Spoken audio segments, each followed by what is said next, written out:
जय जय राम, जय सिया राम, जय हो भोले बाबा। प्रेम से बोलिए ओम नमः शिवाय। हम सभी को पता है कि सावन महीने में अधिक मास पड़ा है और जो अधिक मास है 18 जुलाई से शुरुआत है।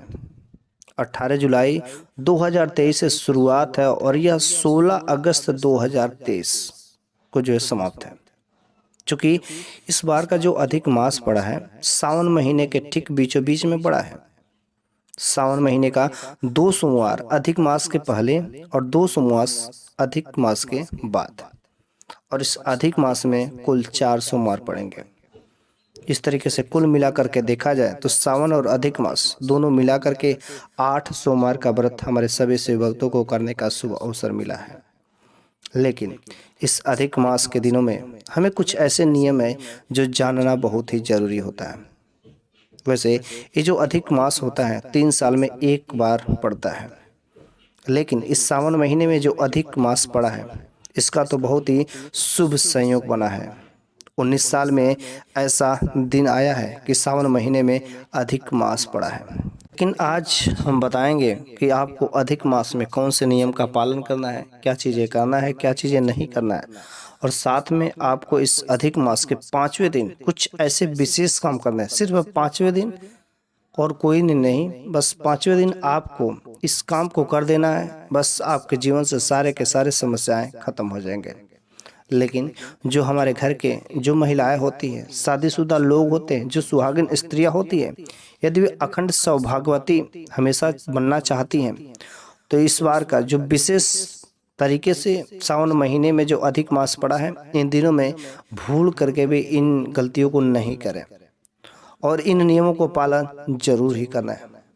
पहला नंबर की बात है कि सावन महीने में जो पड़ने वाला अधिक मास है हमें किस तरीके से भोजन करना चाहिए, वह भोजन कैसा होना चाहिए।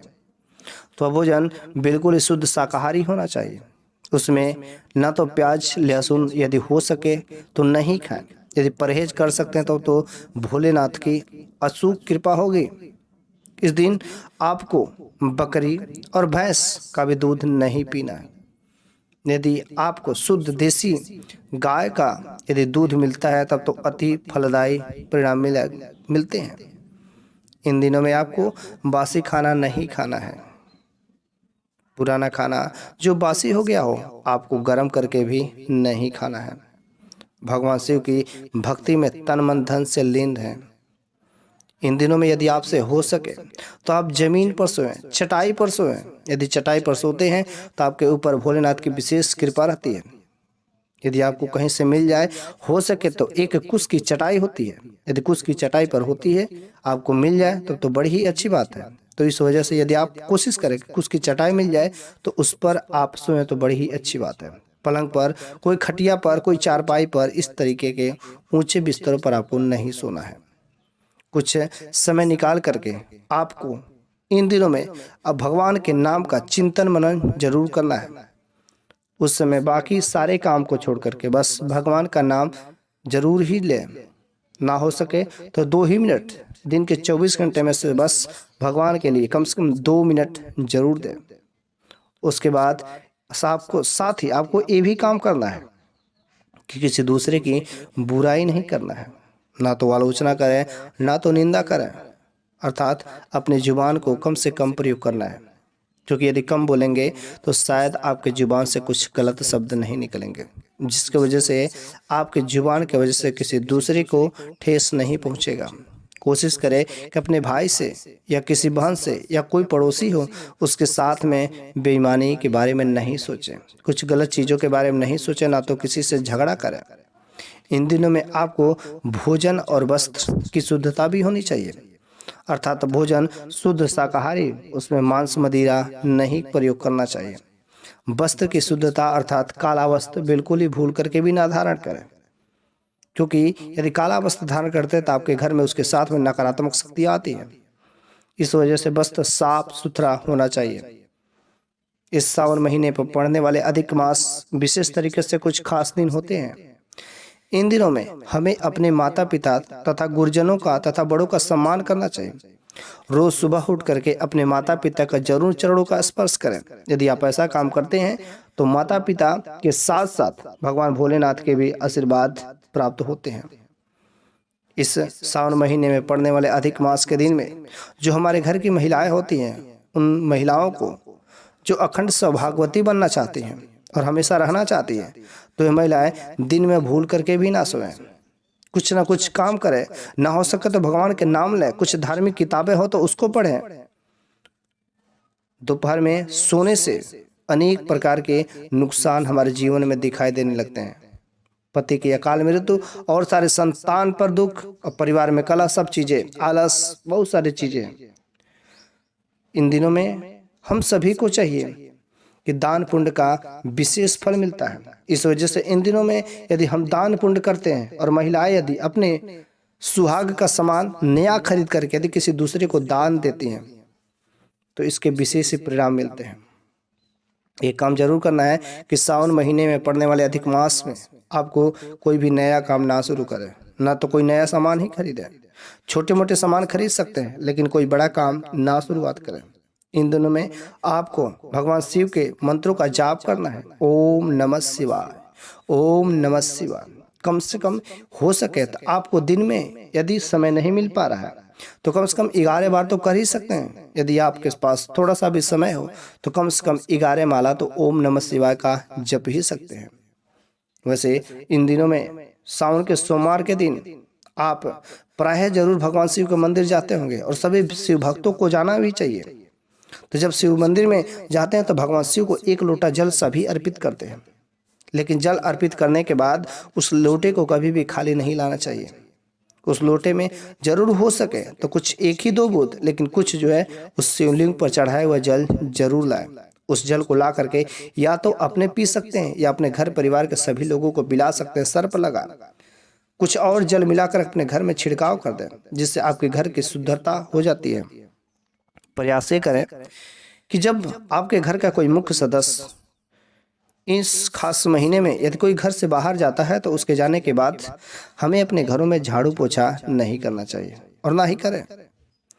सभी लोगों को इस सावन महीने में पड़ने वाले अधिक मास में सुबह उठ करके अपने सारे काम समाप्त कर लेना चाहिए, भगवान शिव की पूजा करनी चाहिए। लेकिन जो महिलाएं होती हैं इन दिनों में सबसे पहले स्नान करने का काम करें। ब्रह्म मुहूर्त में जगे और ब्रह्म मुहूर्त के जगने के बाद सबसे पहले स्नान का काम करें। बाकी काम समाप्त करने के बाद तब जाके आप किचन में प्रवेश करें। किचन में जब भी महिलाएं प्रवेश करें तो नहा कर धो करके अच्छे से प्रवेश करें तो बड़ी अच्छी बात होती है। इन दिनों में यदि आप भगवान भोलेनाथ की कृपा प्रदान करना चाहते हैं तो आप हो सके सुहागिन महिलाएं पूरा जितने भी 16 श्रृंगार होते हैं हर तरीके से आपको श्रृंगार करना चाहिए। लेकिन हमारे घर की जो महिलाएं होती हैं कुछ ऐसे भी झाड़ू के नियम होते हैं जो झाड़ू के नियमों को नहीं जानती हैं। आखिर झाड़ू के क्या नियम है, कहाँ रखना चाहिए, किस दिशा में रखना चाहिए, किस तरीके से, कैसे उसका अपमान नहीं करें, क्योंकि झाड़ू में ऐसा माना जाता है कि यदि झाड़ू को अपमान करते हो तो माता लक्ष्मी का अपमान होता है। इस वजह से झाड़ू को कैसे, क्या नियम है। पहला नंबर की बात है, झाड़ू को कभी भी आप जिस रूम में पति पत्नी रहते हो, जिस रूम में ज्यादा उठक बैठक होता हो, जहां पर ज्यादा लोग जिस रूम में रहते हैं उस जगह पर झाड़ू नहीं रखना चाहिए। दूसरा नंबर की बात है कि जिस घर में आपका मेहमान की खातिरदारी होती हो, गेस्ट रूम जिसे बोलते हैं, गेस्ट रूम अर्थात मेहमान वाले कमरे में भी झाड़ू नहीं रखना चाहिए। तीसरा नंबर जो रसोई घर होता है उस रसोई घर में भी झाड़ू नहीं रखना चाहिए, क्योंकि रसोई घर में रखने से ऐसा माना जाता है कि माता लक्ष्मी का अपमान होता है। लेकिन हमें झाड़ू को रखना कहाँ चाहिए, तो हमें झाड़ू को हमेशा उस जगह पर रखें जहाँ पर कोई आए जाए ना, झाड़ू को छुपा कर रखना चाहिए ताकि इस जगह पर रखें ताकि किसी की नजर ना पड़े, यहाँ तक कि खुद की भी नजर नहीं पड़े। झाड़ू जहाँ पर भी रखें उस जगह पर अंधेरा भी हो तो कोई बात नहीं है, लेकिन बार बार पैरों से ठोकर नहीं लगना चाहिए, क्योंकि यदि बार बार पैरों से ठोकर लगता है तो लक्ष्मी जी बिल्कुल ही क्रोधित होती हैं। रात के समय में कभी झाड़ू नहीं लगाना चाहिए। लेकिन शाम के समय में इस सावन महीने में पड़ने वाले अधिक मास में शाम के 4 बजे से 7 बजे का जो समय होता है बहुत ही शुभ समय होता है। इस समय को शायद प्रदोष काल का समय कहा जाता है, लेकिन वैसे प्रदोष काल का समय 6 से 7 बजे होता है। लेकिन इस महीने में पड़ने वाले जो 4 से 7 बजे का समय बहुत ही खास होता है, क्योंकि इन दिनों में इस समय में भगवान शिव तथा माता पार्वती जरूर ही विचरण करते हैं। ऐसा माना जाता है कि सावन महीने में जो पड़ने वाले अधिक मास होते हैं बहुत ही खास महीने होते हैं। इन दिनों में भगवान शिव, माता पार्वती तथा भगवान गणेश सभी शिव परिवार विचरण करते हैं, और जिसके घर में इज्जत भाव, भक्ति भाव, सम्मान, ये सब चीजें देखते हैं उस घर में वास कर जाते हैं। हमें इन दिनों क्या नहीं करना चाहिए और क्या करना चाहिए? इन दिनों में हमें पहला नंबर की बात है, हमें अपने घर के खिड़की दरवाजे हमेशा खुले रखना चाहिए, ताकि हमारे घर से उन लोगों का किसी न किसी तरीके से वास हो सके। दूसरा नंबर की बात है, शाम के समय में अर्थात इस समय ना तो झाड़ू लगाएं, ना तो इस समय बाल धोएं। इस समय किसी भी बच्चे को या किसी भी मनुष्य को, किसी भी व्यक्ति को इन समय में रोना नहीं चाहिए। इस समय अर्थात शाम के समय कभी भी अपने घर के मुख्य द्वार के चौखट पर ना बैठे। तीसरा नंबर की बात है, मुख्य द्वार पर हो सके तो इस समय आपको घी के अर्थात देसी घी का दीपक जरूर ही जलाना चाहिए। तो ये रहे सावन महीने में पड़ने वाले अधिक मास में क्या चीजें करना चाहिए, क्या चीजें नहीं करना चाहिए। ऐसे क्या नियम है जो हमारे घर की महिलाओं को, जो हम सभी को पालन करना चाहिए, जिसकी वजह से हमारे घर की दरिद्रता खत्म हो जाए। लेकिन अब हम बात करेंगे जो विशेष उपाय अर्थात महीने का जो अधिक मास पड़ने वाले महीना, उस महीने के 5वें दिन में हमें ऐसा क्या उपाय करना है। वैसे 18 जुलाई से ही अधिक मास शुरू हो गई है, तो पहला दिन 18 जुलाई, दूसरा 19 जुलाई, 20 जुलाई, 21 जुलाई, 22 जुलाई, अर्थात 5वें दिन 22 जुलाई को आपको ये काम करना है। सिर्फ इसी दिन आपको ऐसा काम करना है 22 जुलाई को। यदि आप इस उपाय को करते हैं तो आपके घर की दरिद्रता यूं ही खत्म हो जाएगी। 3 महीना जाते जाते आपके सारे के सारे काम जो भी आप कह रहेंगे वो जरूर ही पूरा होगा। 3 दिनों में आपको करना क्या है?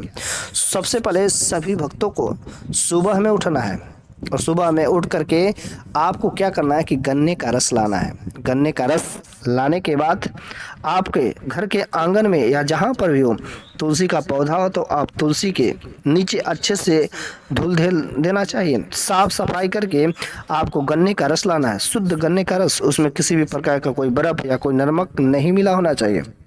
उसके बाद आपको उस तुलसी माता के पौधे के पास जाना है, गन्ने का रस ले करके अपने हाथ में थोड़ा सा ले करके अपना नाम और अपने गोत्र का नाम ले करके तथा उसके बाद आपको आचमन करना है। आचमन करने के बाद गन्ने के रस को उस माता तुलसी के जड़ में डाल देना चाहिए। इस काम को ऐसे 7 बार करना चाहिए। यदि 7 बार इस गन्ने के रस से अपना नाम तथा गोत्र बोल करके यदि जल उसका आचमन करके यदि आप उसके जड़ में डाल देते हैं तो बस, और उसके बाद माता तुलसी के सामने बैठ करके रो करके गिलगिला करके आपकी जो कुछ भी मनोकामनाएं हैं, विनती हैं, आप उससे कहिए। रोज नहीं करना इस काम को, बस एक दिन, बस जितना सच्चे मन से, सच्चे हृदय से यदि आप इस काम को कर देते हैं तो बस उसी दिन के 3रे महीने के अंदर आपके सारे के सारे काम हो जाएंगे।